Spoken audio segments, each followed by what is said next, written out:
Hello, મારું નામ છે મયુર ચૌહાણ. તમે મને છેલ્લો દિવસ અને કરસનદાસ પેઇન્ડ્યુઝ જેવી ગુજરાતી ફિલ્મમાં અભિનય કરતા જોયો હશે. અત્યારે વાત કરવી છે આરાધ્યા ક્લાસીસની, જ્યાં બોર્ડ, ગુજકેટ, JEE અને નીટ જેવી એક્ઝામની તૈયારીઓ એક જ જગ્યા પર થાય છે. અને આરાધ્યા ક્લાસીસ સાથે મારા મિત્ર છે અલ્કેશ બારોટ, એ જોડાયેલા છે. તો એમને ખૂબ ખૂબ શુભકામનાઓ અને join Aaradhya classes. Thank you. પ્રણામ સ્ટુડન્ટ, હું SR Chauhan from Aaradhya classes. Chapter number 3 આપણે કમ્પ્લીટ કર્યું 12 સાયન્સમાં, માનવ પ્રજનન. હવે એના એસોસિએટેડ ચેપ્ટર જ લઈ લઈએ, એની સાથે સંકળાયેલું કુટુંબ નિયોજનનું ચેપ્ટર નંબર 4, રાજનનિક સ્વાસ્થ્ય, રિપ્રોડક્ટિવ હેલ્થ.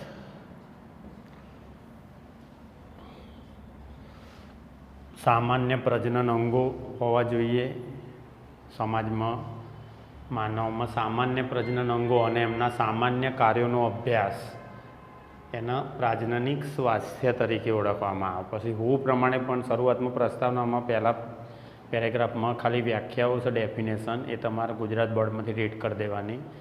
WHO પ્રમાણે પણ વ્યાખ્યા આપી છે, વર્લ્ડ હેલ્થ ઓર્ગેનાઇઝેશન પ્રમાણે, કે પ્રજનનના બધા જ પાસા ધ્યાનમાં રાખવાના એમ.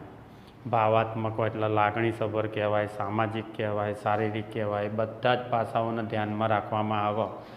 અને વ્યક્તિ પ્રજનન સંબંધે સામાન્ય પ્રજનન અંગો ધરાવતો હોય એવા લોકયુક્ત સમાજમાં રાજનનિક સ્વાસ્થ્યની જાળવણી થવી જોઈએ એમ. રિપ્રોડક્ટિવ હેલ્થ એમનું આખું જળવાવું જોઈએ એમ. હવે એમાં તમારા ખાસ કુટુંબ નિયોજન કાર્યક્રમ 1951માં, આ સાલ યાદ રાખજો,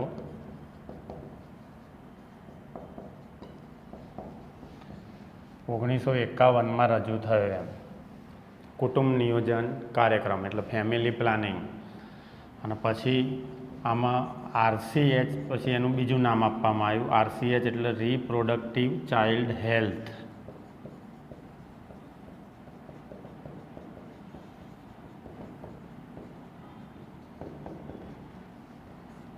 બાળ સ્વાસ્થ્ય સંભાળ એમ.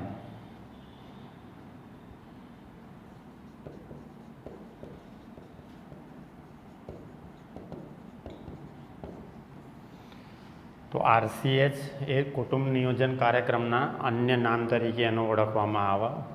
એની પ્રધાન જવાબદારીઓ એ બધી આવે કે સમાજમાં લોકો સામાન્ય પ્રજનન અંગો ધરાવતા હોવા જોઈએ અને પ્રજનનિક સ્વાસ્થ્ય સંબંધિત એમને સંપૂર્ણ જાણકારી હોવી જોઈએ એમ.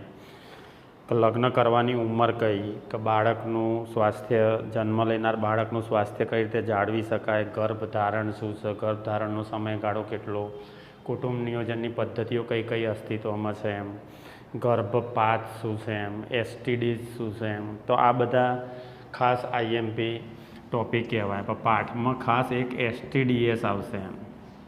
એક આ ટોપિક IMP પ્રસ્તાવનામાં 3 ટોપિક વિશે ખાસ કરી નાખવાનું. એક STDs, બીજા નંબરમાં ઉલ્વ જળ કસોટી,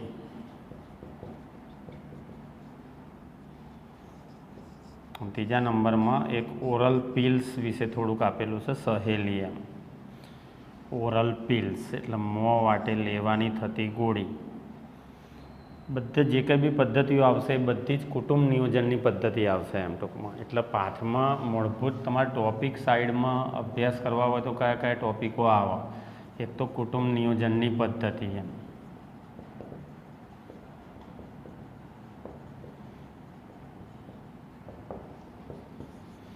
ગર્ભધારણ અટકાવવા માટેની પદ્ધતિઓ એમ. કુદરતી પણ આવશે અને કૃત્રિમ પણ આવશે એમ. તો એ કુટુંબ નિયોજનની પદ્ધતિ. પછી મેડિકલ ટર્મિનેશન ઓફ પ્રેગ્નન્સી આવશે. પ્રેરિત ગર્ભપાત,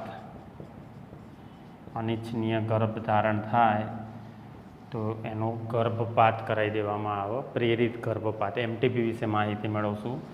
પાઠમાં ડિટેલમાં એક આવશે STDs. STDs કહેવાય, STIs કહેવાય, VD કહેવાય, રિપ્રોડક્ટિવ ટ્રેક ઇન્ફેક્શન્સ પણ કહેવાય. આ બધા એના અન્ય નામો છે એમ. ફૂલ ફોર્મ સાથે પછી એના ઉદાહરણને બધું લઈશું.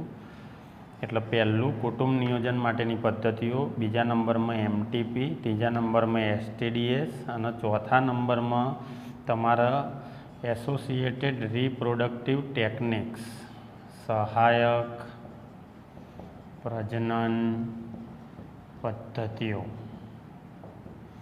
એમાં ખાસ ટીટી બેબી વિશે વધારે પડતું ભણવાનું આવશે. ટેસ્ટ ટ્યુબ બેબી, તો જે દંપતીને સંતાન પ્રાપ્ત ના થતું હોય, આઈવીએફ, ખાસ કરીને એના આઈવીએફ તરીકે ઘણી બધી પદ્ધતિઓ છે, એના આપણે ચાર્ટ દ્વારા જ આખું ભણશું.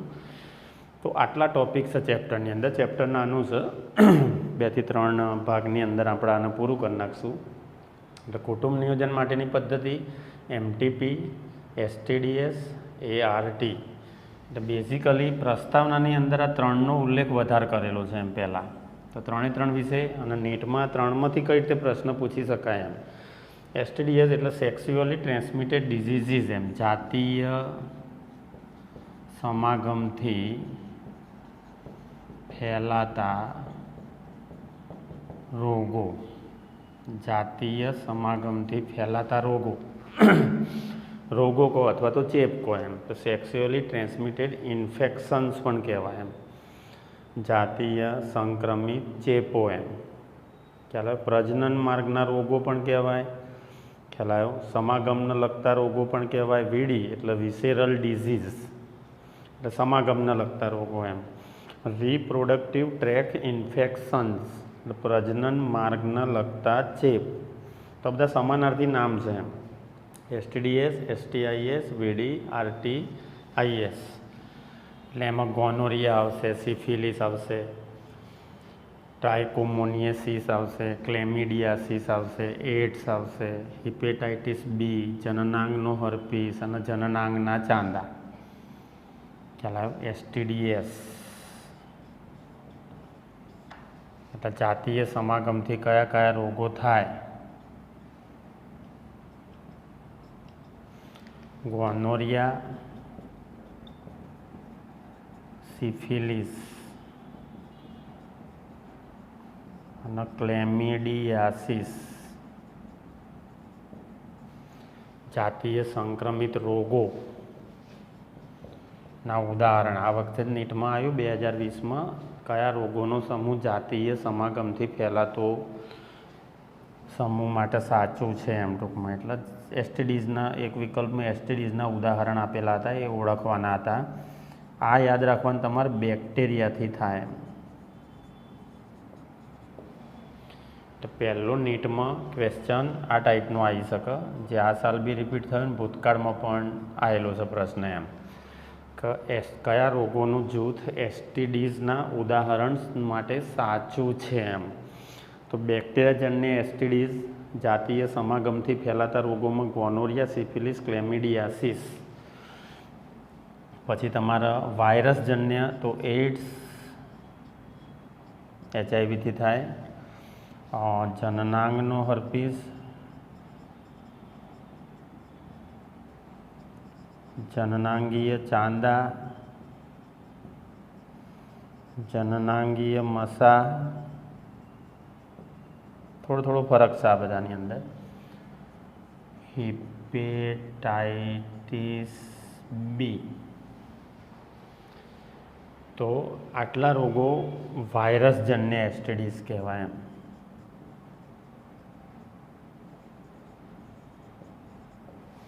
અને એક એસટીડીઝ આપેલું છે તમારે ક્લેમિડિયાસિસ આવી ગયું, તમારે ટ્રાઇકોમોનિયાસિસ.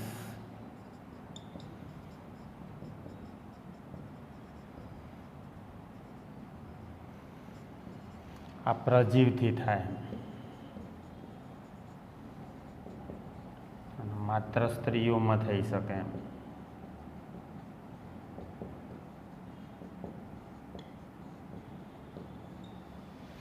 માત્ર સ્ત્રીમાં થતો ટ્રાઇકોમોનિયાસિસ એમ. પ્રજીવનું નામ આવશે ટ્રાઇકોમોનાસ વેજિનાલિસ. પ્રજીવનું વૈજ્ઞાનિક નામ ટ્રાઇકોમોનાસ વેજિનાલિસ.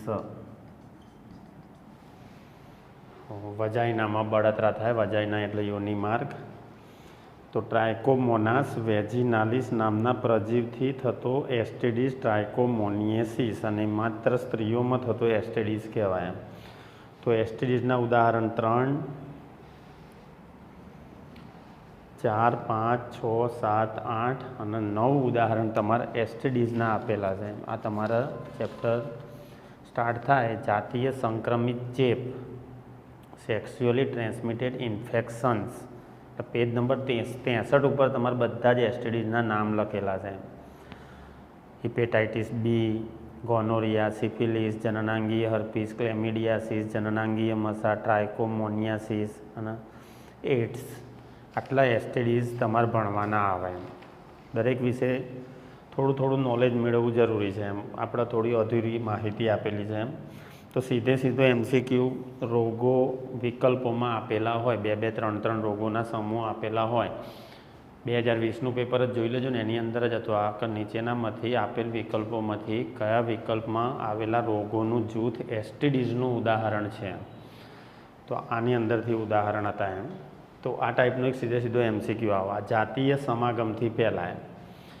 ખ્યાલ આવે? જાતીય સમાગમથી ફેલાતા રોગો, જાતીય સંક્રમિત ચેપો, જાતીય સંક્રમિત રોગો, વિસેરલ ડિઝીઝ એટલે સમાગમને લગતા રોગો, અને રિપ્રોડક્ટિવ ટ્રેક ઇન્ફેક્શન્સ.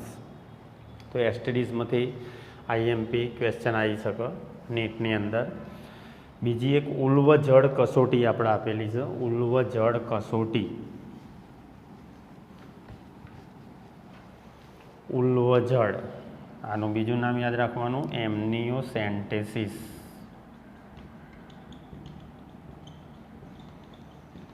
એક આની અંદરથી પણ નીટની અંદર મોસ્ટ આઈએમપી ક્વેશ્ચન આવેલો છે. ઉલ્વજળ કસોટી એટલે વિકસતો ભ્રૂણ હોય, ગર્ભ હોય, એની આસપાસ જે ઉલ્વ પ્રવાહી હોય, એ ઉલ્વ પ્રવાહીનું પૃથ્થકરણ કરવામાં આવે, અભ્યાસ કરવામાં આવે, નમૂના તરીકે થોડો ભાગ લઈ અને એની ચકાસણી કરવામાં આવે. તો આને એક નિદાન કસોટી કહેવાય. કેટલીક આનુવંશિક ખામીઓની ચકાસણી માટે વપરાય. Haemophilia, sickle cell anaemia, down syndrome,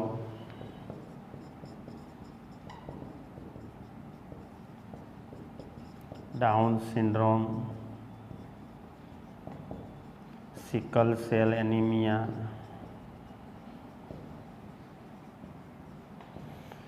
અને ભ્રૂણની જીવિતતાની ચકાસણી કરી શકાય. આ એક આઈએમપી સેન્ટેન્સ થયું નીટમાં. આ તમને મળશે તમારા ચોપડીની અંદર પેજ નંબર 58 ઉપર. એમ કે ઉલ્વજળ કસોટી અથવા એમનિયોસેન્ટેસિસ, ઇંગ્લિશ યાદ રાખજો. આની મદદથી કઈ અનિયમિતતાઓની ચકાસણી કરી શકાય છે, નિદાન કરી શકાય છે. તો આટલાની ખામી, એક હિમોફિલિયા જે એક સંલગ્ન લિંગી રંગસૂત્ર સંલગ્ન પ્રચ્છન્ન ખામી કહેવાય. આ દૈહિક રંગસૂત્ર સંલગ્ન ખામી કહેવાય. એમ દૈહિક રંગસૂત્રની ટ્રાયસોમી જોવા મળે, 21મી જોડમાં જોવા મળતા 2ની જગ્યાએ 3. લેંગડંગ ડાઉનવાળું સિકલ સેલ એનિમિયા, લાઇનસ પોલિંગ, આ દૈહિક રંગસૂત્રની પ્રચ્છન્ન ખામી છે એમ. અને ભ્રૂણની જીવિતતાની ચકાસણી એમ. તો આ પણ પૂછાયું હતું એમ. આ પણ નીટમાં આવી ગયું એમ. નીટમાં ક્વેશ્ચન આની ઉલ્વજળ કસોટી ઉપરથી પૂછાયેલો અત્યાર સુધી ક્વેશ્ચન કે ઉલ્વજળ કસોટી અથવા એમનિયોસેન્ટેસિસની મદદથી શેની ચકાસણી કરી શકાતી નથી. ખ્યાલ આવ્યો? કમળો એક ઓપ્શન હતું. કમળો એટલે હિપેટાઇટિસ, હિમોફિલિયા, ડાઉન સિન્ડ્રોમ અને સિકલ સેલ એનિમિયા ઓપ્શનમાં. તો જવાબ આવે કમળો એમ. કમળાની ચકાસણી ના કરી, આટલી ચકાસણી કરી શકાય, એ ખાસ યાદ રાખવાનું એમ. એટલે વિકસતા ગર્ભની આસપાસથી થોડું પ્રવાહી લઈને એની ચકાસણી. બીજું સહેલી મોં વાટે લેવાતી ગર્ભ નિરોધક ગોળી છે. મોં વાટે લેવાતી ગર્ભ નિરોધક ગોળી, એને સહેલી કહેવાય. આનું ઉત્પાદન યાદ રાખવાનું CDRI નામની સંસ્થા કરે. અને આ ભારતમાં છે. આ સંસ્થા ભારતમાં લખનૌમાં આવેલી છે. CDRI central drug research institute એટલે કેન્દ્રીય ઔષધ સંશોધન સંસ્થા. સેન્ટ્રલ ડ્રગ રિસર્ચ ઇન્સ્ટિટ્યૂટ તો મોં વાટે લેવાતી ગર્ભ નિરોધક ગોળી CDRI ભારતમાં લખનઉ દ્વારા એનું ઉત્પાદન થાય. અઠવાડિયામાં એક વખત લેવાની થતી ગોળી છે અને ઉચ્ચ ગર્ભ અવરોધક મૂલ્ય ધરાવો. ઉચ્ચ ગર્ભ અવરોધક મૂલ્ય ધરાવે બિન સ્ટીરોઇડલ ઔષધ છે.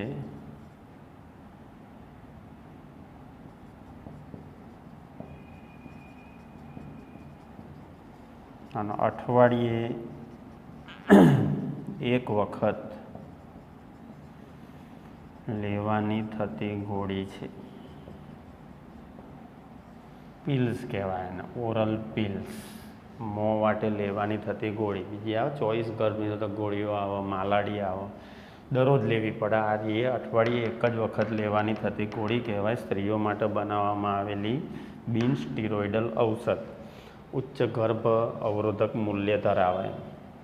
તો એ સહેલીનું ઉત્પાદન CDRI દ્વારા થાય, સેન્ટ્રલ ડ્રગ રિસર્ચ ઇન્સ્ટિટ્યૂટ. આ સંસ્થા ક્યાં આવેલી છે? તો ભારતમાં લખનઉમાં. એમ તો પ્રસ્તાવનામાં આવ્યું છે. પછી તમારે વસ્તીની સંખ્યા, વિશ્વમાં વસ્તી કેટલી, આઝાદી સમયે કેટલી હતી, અત્યારે ભારતમાં કેટલી છે વસ્તી, તો એ આંકડા તમારા પાઠ્યપુસ્તકમાંથી ગોખી મારવાના. એમ ખ્યાલ.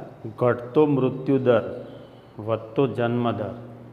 બાળ મૃત્યુદરનું પ્રમાણ ઓછું થઈ ગયું છે. મૃત્યુદર અને જન્મદર આ બેના ઇંગ્લિશ પહેલાં તો યાદ રાખો. જન્મદર એટલે નેટાલિટી. જન્મદર એટલે તમારે લઈ લેવાનું નેટાલિટી.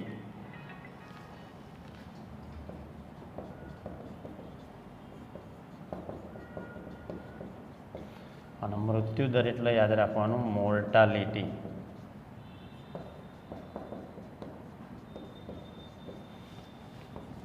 નેટાલિટી એટલે શું? આ ટાઈપનો પણ નેટમાં એક ક્વેશ્ચન આવેલો છે. એમ નેટાલિટી એટલે શું? તો નેટાલિટી એટલે જન્મદર અને મોર્ટાલિટી એટલે શું? તો મોર્ટાલિટી એટલે યાદ રાખવાનું મૃત્યુદર.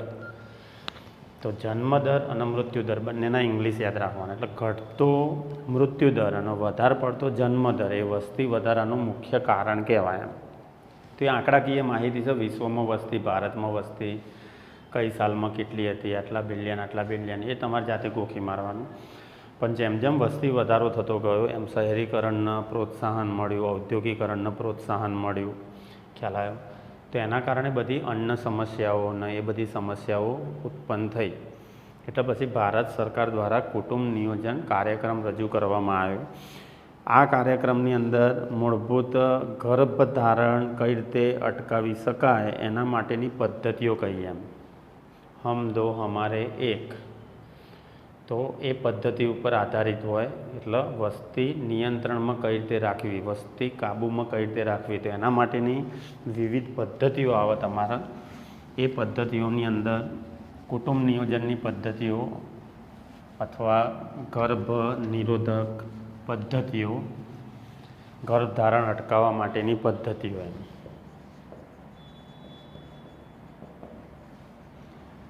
તો કુદરતી પદ્ધતિ બે ભાગમાં ડિવાઈડ થાય અને કૃત્રિમ પદ્ધતિ.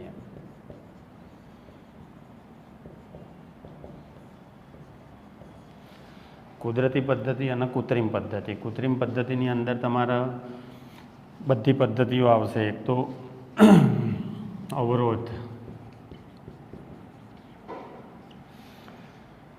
અવરોધ એટલે એની અંદર નિરોધના, વોલ્ટ્સના, આંતરપટલના, ગ્રીવા ટોપીના એવા બધા આવશે. પછી આવશે તમારા IUDs, ઇન્ટ્રાયુટેરિન ડિવાઇસીસ, આંતરગર્ભાશયના ઉપાયો. પછી તમારા આવા મોં વાટે લેવાતી ગોળીઓ, શું બોલાય એના? Oral pills.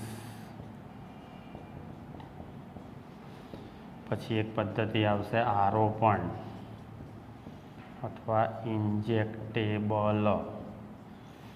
અને લાસ્ટ પદ્ધતિ વૈદ્યકરણ, વાટકાપ,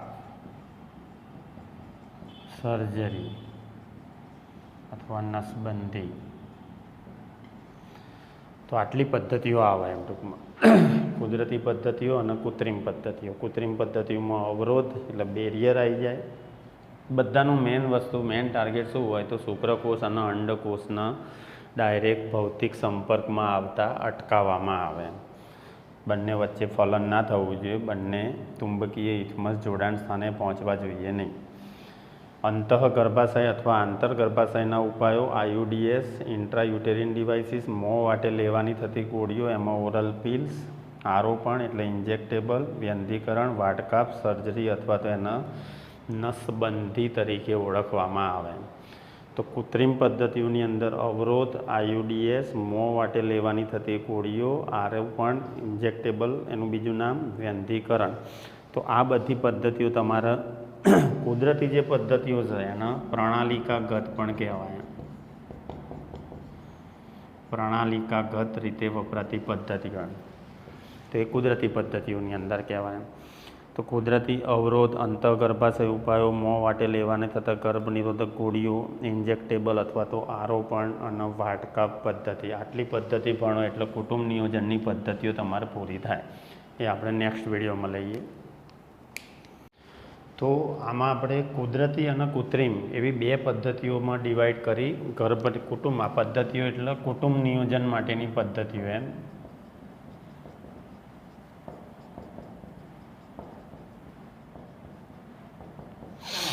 અથવા ગર્ભધારણ અટકાવવા માટેની પદ્ધતિઓ એમ. હવે કુદરતી પદ્ધતિઓ અને કૃત્રિમ એવા બે ભાગમાં આપણે ડિવાઈડ કરી. આ બધી જ પદ્ધતિઓ વિશે આપણે માહિતગાર થઈએ. હવે તો કુદરતી પદ્ધતિઓ એમ તો દરેકનો શરૂઆત થાય એટલે ભૌતિક સિદ્ધાંત આપેલો છે એમ. શુક્રકોષ અને અંડકોષના સમાગમથી વંચિત રાખવાના સિદ્ધાંત ઉપર આ કાર્ય કરે છે એમ કુદરતી પદ્ધતિઓ. કુદરતી પદ્ધતિઓની અંદર એક તો સંવનન અંતરાલ, બીજા નંબરમાં સામયિક સંયમ. સામયિક સંયમ, સંવનન અંતરાલ,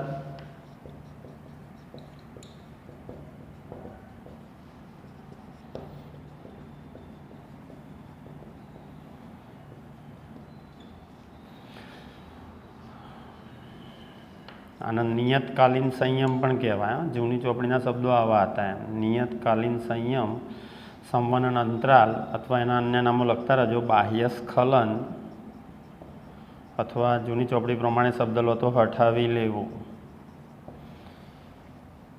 અને દુગ્ધસ્ત્રાવ, એમેનોરિયા. આટલી 3 પદ્ધતિઓ તમારે સમજાયેલી છે કુદરતી પદ્ધતિઓની અંદર. સામયિક સંયમ એટલે ઋતુચક્રના અમુક દિવસ દરમિયાન સંયમ ન કરવું જોઈએ એમ ટૂંકમાં. સામયિક સંયમ, પ્રજનન ટાળવું જોઈએ એમ. ઋતુચક્રના એ લોકોએ સમયગાળો આપેલો છે 10 થી 17 દિવસનો ગાળો હોય અને ફર્ટિલાઇઝેશન પીરિયડ કહેવાય એમ. ફલન સમય જ્યારે અંડપતન અપેક્ષિત હોય એમ, અંડપાત અપેક્ષિત હોય એમ. એટલે ઋતુચક્રના 10 થી 17 દિવસ દરમિયાન જો સમાગમથી દૂર રહેવામાં આવે તો ગર્ભધારણથી બચી શકાય. 10 થી 17 દિવસનો ગાળો. આપણે 14મા દિવસે ઓવ્યુલેશન થતું હતું. ઓવ્યુલેટરી ફેઝનો દિવસ હતો 14મો દિવસ ઋતુચક્રના મિડલમાં. 14મા દિવસે ગ્રાફિયન પુટિકા ફાટે, અંડકોષ બહાર આવી જતો હતો એમ. તો ઋતુચક્રના કયા સમયગાળા દરમિયાન સંવનન ન કરવું જોઈએ તો 10 થી 17 દિવસના ગાળા દરમિયાન સંવનન ન કરવું જોઈએ. એનો ફલન સમય કહેવાય. જ્યારે અંડપાત અપેક્ષિત હોય, અંડપતન થવાની સંભાવના આ દિવસોમાં પુષ્કળ હોય. અને અંડપાત થઈ જાય તો અંડકોષ અંડપિંડમાંથી બહાર આવે અને અંડવાહિનીમાં જતો રહ્યો હોય, ચુંબકીય ઇથમસ જોડાણ સ્થાને અવાઇલેબલ હોય.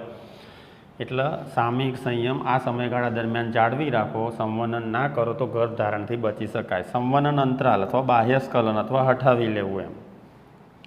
તો એ પદ્ધતિની અંદર, કુદરતી પદ્ધતિની અંદર નર પોતાના શિશ્ન દ્વારા માદાના યોનિ માર્ગમાં વીર્ય ત્યાગ કરે, પણ સ્ખલન થવાનું હોય સંવનન દરમિયાન, સ્ખલન થવાની તૈયારી હોય એ પહેલાં જ જો શિશ્નના માદાના યોનિ માર્ગમાંથી દૂર કરી દેવામાં આવે તો વીર્ય સ્ખલન ઇન્સેમિનેશનથી બચી શકાય, વીર્ય સેચનથી બચી શકાય. એટલે પ્રજનન માર્ગમાં માદાના પ્રજનન માર્ગમાં વીર્ય દાખલ ના થાય, બાહ્ય સ્ખલન થાય, યોનિ માર્ગની બહાર સ્ખલન થઈ જાય એમ. એટલે શુક્રકોષો પ્રજનન માર્ગમાં દાખલ ના થાય એમ. એને સંવનન અંતરાલ કહેવાય અથવા બાહ્ય સ્ખલન અથવા હઠાવી લેવું તરીકે ઓળખવામાં આવે. અને દુગ્ધ સ્ત્રાવ એમેનોરિયા આ પદ્ધતિ બાળકના જન્મ બાદ 6 મહિના સુધી અસરકારક છે.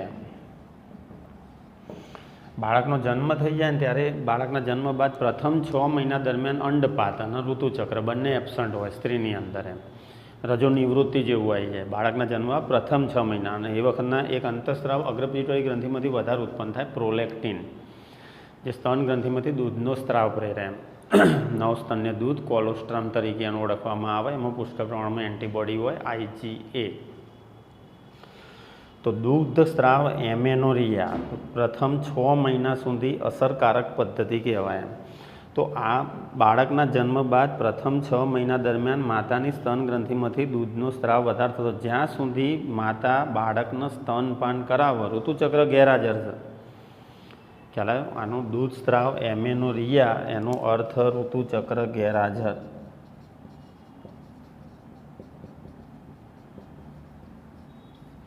એનો અર્થ ઋતુચક્ર ગેરહાજર એ અર્થમાં લેવાનું. તો બાળકના જન્મ બાદ પ્રથમ 6 મહિના સુધી માતા સ્તનપાન કરાવવા બાળકને દૂધ પીવડાવતી હોય તો એ દરમિયાન જો સમાગમ કરવામાં આવે એ 6 મહિના દરમિયાન તો ઋતુચક્ર એબસન્ટ છે, એટલે ગર્ભધારણની કોઈ સંભાવના રહેતી નથી. નહિવત, લગભગ ગર્ભધારણની સંભાવના શૂન્ય હોય છે એવું લખેલું છે આપણે. તો દુગ્ધ સ્ત્રાવ એમેનોરિયા પણ આ પદ્ધતિ 6 મહિના સુધી જ અસરકારક છે. આમાં કોઈ પણ પ્રકારના સાધનો, કેમિકલ, દવાઓ આ બધું નહીં વપરાતું, એટલે આની આડઅસરો નહીં વધુ હોય. એમ અહીંયા થોડી આડઅસરો જોવા મળે કારણ કે આ કૃત્રિમ પદ્ધતિઓ છે.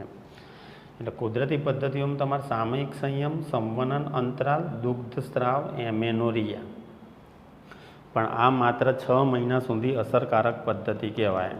તો આ 3 પદ્ધતિ તમારે યાદ રાખો, અન્ય નામો યાદ રાખજો. એમ હવે એની કુદરતી પદ્ધતિઓ આવે.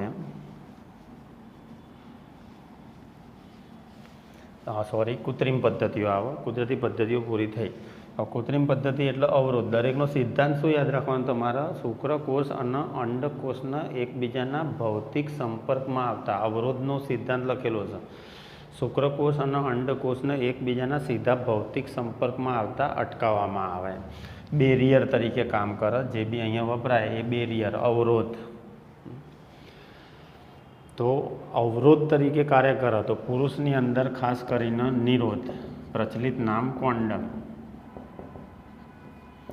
જે રબરનો બનેલો હોય એ સંવનન પહેલાં શિશ્નને ઢાંકવા માટે વપરાય. એટલે સંવનન પછી ઢાંક્યા પછી સંવનન કરવામાં આવે તો સ્ખલન જે થશે એ રબરના બનેલા નિરોધની અંદર થાય. ટૂંકમાં શુક્રકોષો માદા પ્રજનન માર્ગમાં દાખલ ના થાય. ખ્યાલ આવે? નિકાલ જોગ હોય, સ્ત્રી અને પુરુષ બંને માટે ઉપયોગમાં લેવાય. સ્ત્રીની અંદર આંતરપટલ એટલે ડાયાફ્રામ કહેવાય. ખ્યાલ આવ્યો?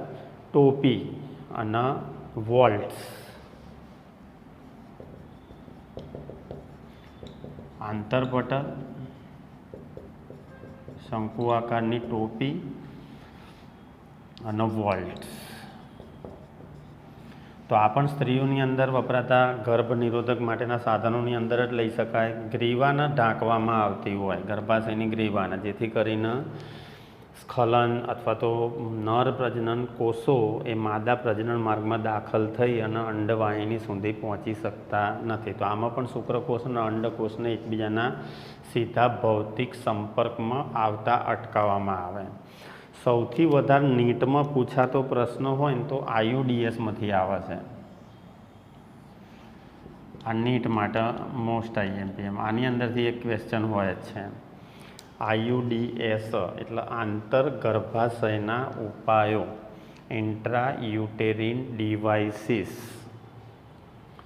તો અંતઃ ગર્ભાશયના ઉપાય એટલે સ્ત્રીના પ્રજનન માર્ગમાં ગર્ભાશયમાં બહારનો ઘટક દાખલ કરી અને ગર્ભ અવરોધકતા પ્રાપ્ત કરી શકાય. પણ આમાં બિન ઔષધીય IUDS એટલે પ્રથમ ક્રમના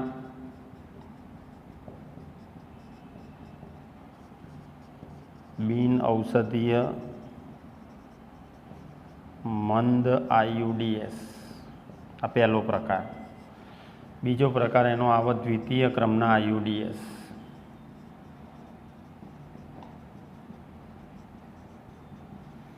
ત્રીજો પ્રકાર આવે તૃતીય ક્રમના IUDS. આમાં એક્ઝામ્પલ ખાસ યાદ રાખી લેવાના છે. લિપિસ લૂપ અથવા લિપસ લૂપ. આમાં CuT એટલે કોપર ટી, Cu7, મલ્ટીલોડ 375 અને આમાં એક્ઝામ્પલની અંદર તૃતીય ક્રમના IUDS એમાં એક્ઝામ્પલ તમારે લખેલા છે પ્રોજેસ્ટા સર્ટ અને LNG20. બધા ઉદાહરણ તમારે આપેલા છે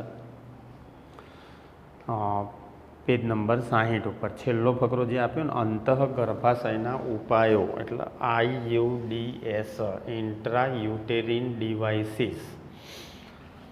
તો સ્ત્રીના પ્રજનન માર્ગમાં ગર્ભાશયમાં બહારનો ઘટક આ બધા શું કરે તો એક વખત શુક્રકોષ ગર્ભાશયમાં પહોંચી જાય પછી એના ઘન ભક્ષણનો ઉત્તેજે એમ.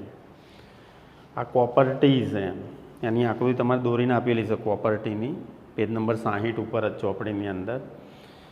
CuT આ શું છે ધાતુ આયન મુક્ત કરતા IUDS કહેવાય. કોપર ટી છે, કોપર 7 છે, એક ધાતુ આયન મુક્ત કરે. ધાતુ આયન એટલે કયું ધાતુ અહીંયા લેવાનું? કોપર લઈ લેવાનું. લખ્યું જ છે તમારે કોપર આયન શુક્રકોષની ગતિશીલતા અને ફલન ક્ષમતા અવરોધે છે.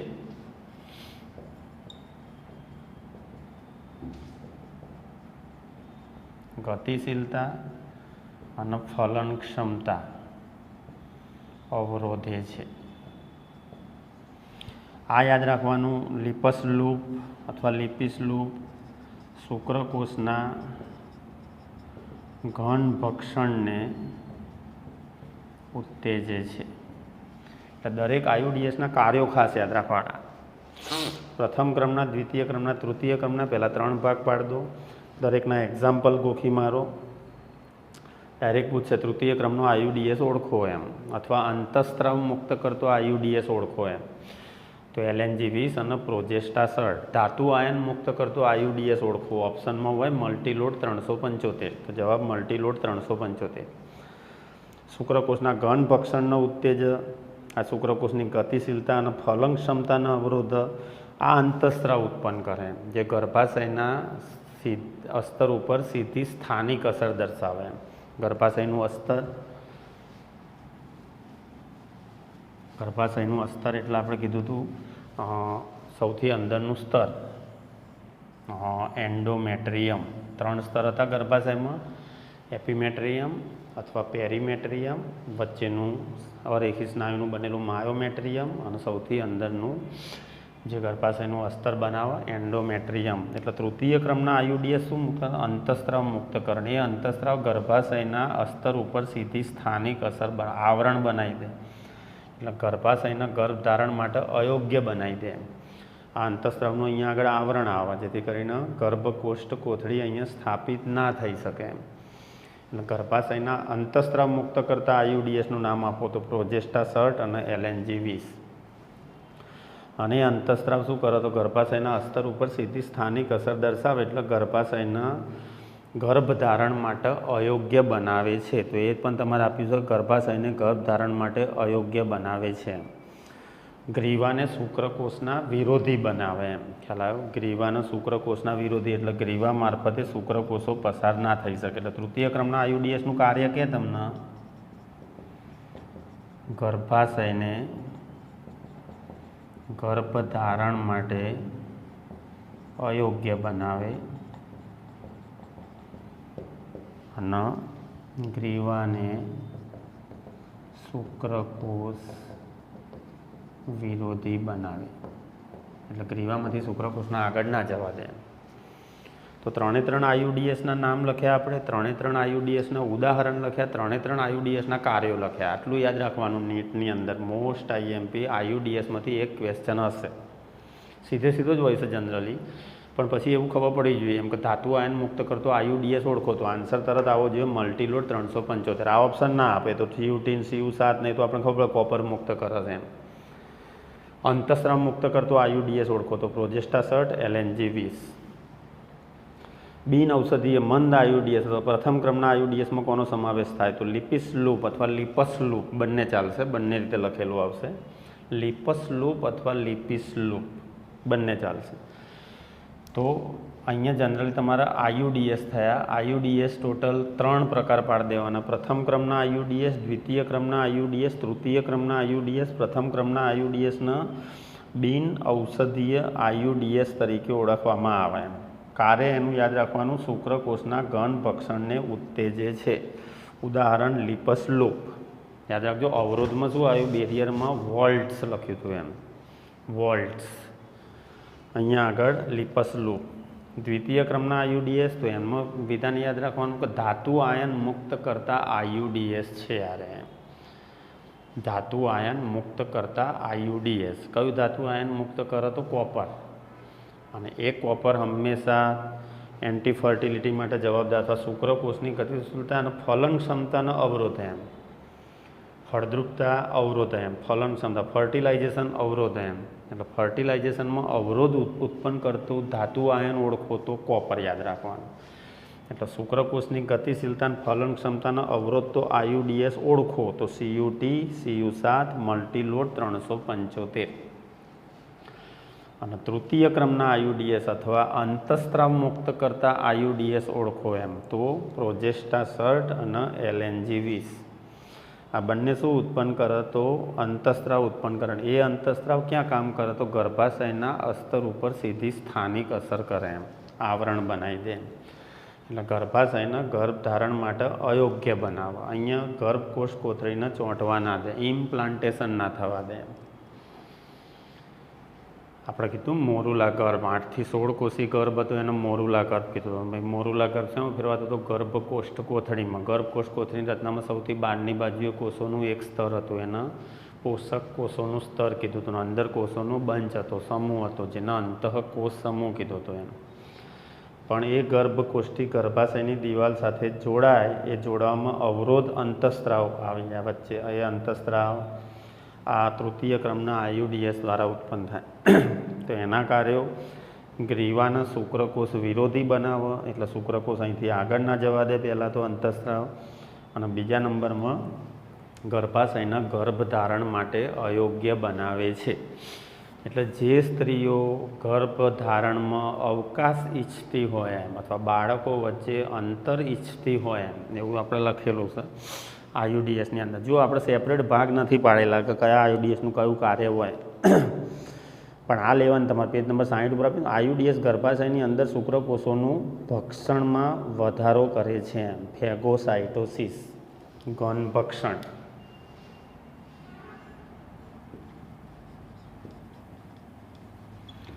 ફેગોસાઇટોસિસ એનું ઇંગ્લિશ. તો આ જે કાર્ય તમારે ચોપડીમાં લખ્યું ને પ્રથમ ક્રમના આયુડીએસનું છે, આ યાદ રાખજો, નથી સ્પષ્ટતા નહીં કરેલી એમ. બીજું કાર્ય તમારે લખ્યું છે મુક્ત થતા કોપર આયન શુક્રકોષની ગતિશીલતા અને ફલન ક્ષમતાનો અવરોધ એમ. મુક્ત થતા ધાતુ આયન એટલે ઓટોમેટિક ખબર પડી જોઈએ દ્વિતીય ક્રમના આયુડીએસ કહેવાય એમ. એટલે દ્વિતીય ક્રમના આયુડીએસમાં 3 કીધા એમ. 3 શું ઉત્પન્ન કરે ધાતુ આયન. એ ધાતુ આયનને શું કહેવાય કોપર, જે શું કરે શુક્રકોષની ચલિતતા અવરોધ એમ, ગતિશીલતા અવરોધ અને ફલન ક્ષમતાના અવરોધ એમ. તો એ દ્વિતીય ક્રમના આયુડીએસનું કાર્ય થયું કહેવાય. અને અંતઃસ્ત્રાવ મુક્ત કરતા, એટલે અંતઃસ્ત્રાવ મુક્ત કરતા આયુડીએસ એટલે ત્રીજા ક્રમના એમ. એટલે તૃતીય ક્રમના આયુડીએસ અંતઃસ્ત્રાવ ઉત્પન્ન કરે, જેમાં 2 લીધા છે, પ્રોજેસ્ટાસર્ટ અને LNG20. એ અંતઃસ્ત્રાવ એન્ડોમેટ્રિયમ ઉપર આવરણ બનાવી દે, જેથી કરીને ગર્ભ સ્થાપન માટે ગર્ભાશયને અયોગ્ય બનાવે ગર્ભધારણ માટે. અને ગ્રીવાના સાંકડી કરી નાખે, જેથી કરીને શુક્રકોષ અંદર દાખલ ના થઈ શકે. એટલે ગ્રીવાના શુક્રકોષ વિરોધી બનાવે, એ લખેલું જ છે તમારે. પછી લખ્યું જો આયુડીએસ એ સ્ત્રીઓ ગર્ભધારણમાં વિલંબ અથવા બાળકો વચ્ચે અવકાશ ઈચ્છે છે એના માટેની આ શ્રેષ્ઠ પદ્ધતિ કહેવાય, આદર્શ ગર્ભ નિરોધક પદ્ધતિ કહેવાય. અને ભારતમાં વ્યાપક રીતે સ્ત્રીઓ દ્વારા સ્વીકૃત ગર્ભ નિરોધકની પદ્ધતિ કહેવાય. એટલે ડાયરેક્ટ તમને જો આ રીતે MCQ બનાવો કે જે સ્ત્રીઓ ગર્ભધારણમાં વિલંબ અથવા બાળકો વચ્ચે અવકાશ ઈચ્છે છે એના માટેની આદર્શ ગર્ભ નિરોધક પદ્ધતિનું નામ આપો, તો જવાબ પડવો જોઈએ IUDS, ઇન્ટ્રાયુટેરિન ડિવાઇસીસ, અંતઃ ગર્ભાશયના ઉપાયો. ઓપ્શનમાં અવરોધ લખેલું હોય, આરોપણ ઇન્જેક્ટેબલ લખેલું હોય, વ્યંધીકરણ લખેલું હોય, IUDS લખેલું હોય, તો જવાબ IUDS. બીજો MCQ આ આવે ભારતમાં વ્યાપક રીતે સ્વીકૃત ગર્ભ નિરોધક પદ્ધતિનું નામ આપો. ભારતમાં વ્યાપક રીતે સ્વીકૃત ગર્ભ નિરોધક પદ્ધતિનું નામ આપો. તો એમાં પણ IUDS જવાબ આવે. તો આ 2 IUDSની અંદર એટલે અત્યાર સુધી મેક્સિમમ નીટમાં પૂછાયેલો પ્રશ્ન આવ્યો IUDSની અંદરથી વધારે પ્રશ્ન આવવાનો, વધારે પડતું એક્ઝામ્પલ.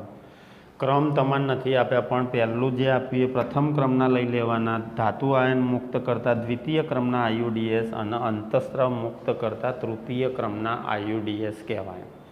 એ ક્રમ તમારી ચોપડીમાં નથી, પણ તમારે જાતે લખી નાખવાનું. ઉદાહરણો ચોપડીમાં આપેલા છે. કાર્યો આડાવડી આપેલા, સ્પષ્ટતા નહીં કરી કે આ IUDSનું કાર્ય કયું એમ.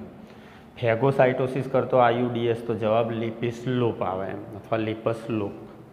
ફેગોસાઇટોસિસ એટલે શુક્રકોષનું ઘન ભક્ષણ. એન્ટી ફર્ટિલિટી અસર એમ એટલે ફલન ક્ષમતા અવરોધતો IUDS તો દ્વિતીય ક્રમનો IUDS આવે. અને તૃતીય ક્રમના IUDS તો અંતઃસ્ત્રાવ મુક્ત કરતા IUDS આવે એમ. એના પણ કાર્યો એટલે કાર્યો, ક્રમ અને ઉદાહરણ, આટલી 3 વસ્તુ ખાસ IUDSમાં યાદ રાખવાની અંતઃ ગર્ભાશયના ઉપાયોમાં. તો પહેલી પદ્ધતિ પતાવી આપણે કુદરતી પદ્ધતિ.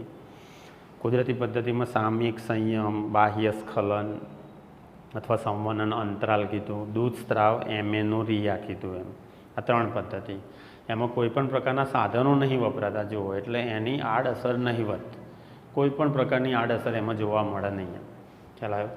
આની અંદર થોડી આડઅસરો થાય, કારણ કે આ કૃત્રિમ પદ્ધતિઓ છે એમ. જરા પણ આડઅસર ના હોય એવી કુટુંબ નિયોજનની પદ્ધતિ તો કુદરતી પદ્ધતિઓ બધી લઈ લેવાની. ખ્યાલ આવે? કુદરતી પદ્ધતિઓની અંદર જેટલી તમારે આવે છે એ બધી 3 પદ્ધતિ કુદરતી પદ્ધતિ. એટલે એમ પૂછાય કે આપેલ વિકલ્પોમાંથી કઈ કુટુંબ નિયોજનની પદ્ધતિ એવી છે કે જેમાં એક પણ પ્રકારની આડઅસર જોવા મળતી નથી. તો 3માંથી એક ઓપ્શન હોવો જોઈએ એમ. સંવનન અંતરાલ, નિયતકાલીન સંયમ અને ઋતુચક્રની ગેરહાજરી અથવા દુગ્ધ સ્ત્રાવ એમેનોરિયા. એક પણ આડઅસર જોવા ના મળે. જ્યારે કૃત્રિમ પદ્ધતિમાં મોં વાટે લેવાની થતી ગોળી, એનો મતલબ ટેબ્લેટ થઈ રહી, એ ગોળી શરીરમાં જશે તો એ અસર તો કરશે, પણ એની થોડી આડઅસર હોય અને હોય જ એમ ટૂંકમાં. માથું ચડી જાય અથવા બેચેની આવે અથવા અન્ય કોઈ પણ એમ ટૂંકમાં. કુદરતી પદ્ધતિઓમાં એવી કોઈ પણ પ્રકારની આડઅસર જોવા ના મળે. એટલે કઈ કુટુંબ નિયોજનની પદ્ધતિમાં એક પણ આડઅસર જોવા મળતી નથી તો કુદરતી જવાબ આવે. અને આદર્શ પદ્ધતિ સ્ત્રીઓ માટે બાળકોમાં અંતરાલ ઈચ્છતી હોય, ખ્યાલ ગર્ભધારણમાં અંતરાલ ઈચ્છતી હોય, એના માટે સ્ત્રીઓ માટેની આદર્શ ગર્ભ નિરોધક પદ્ધતિ તો IUDS લેવાની. તો કુદરતી પદ્ધતિ આપણે પૂરી કરી. કૃત્રિમ પદ્ધતિમાં આપણે પૂરું કર્યું અવરોધ.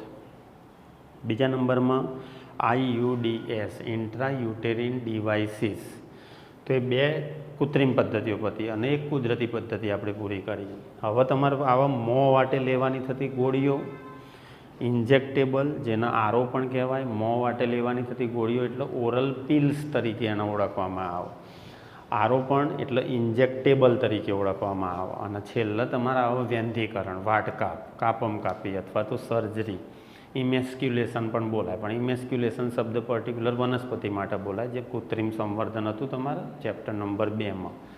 કોથળી ચડાવવી અને ઇમેસ્ક્યુલેશન એટલે વ્યંધીકરણ, પરાગાશયને એક જોડ જીપિયાની મદદથી કટ મારીને દૂર કરી નાખો. દ્વિલિંગી પુષ્પ કન્વર્ટ શું એકલિંગી. તો આમાં ઇમેસ્ક્યુલેશન, એમાં વ્યંધીકરણ અથવા તો બેસ્ટ ઉદાહરણ નસબંધી એમ, સ્ત્રી નસબંધી, પુરુષ નસબંધી. તો એ પદ્ધતિઓ વિશે આપણે નેક્સ્ટ વિડીયોની અંદર ભણશું. આજે 3 પદ્ધતિઓ મેં પૂરી કરી, એક કુદરતી પદ્ધતિ અને 2 કૃત્રિમ પદ્ધતિઓ એમ. પ્રણામ.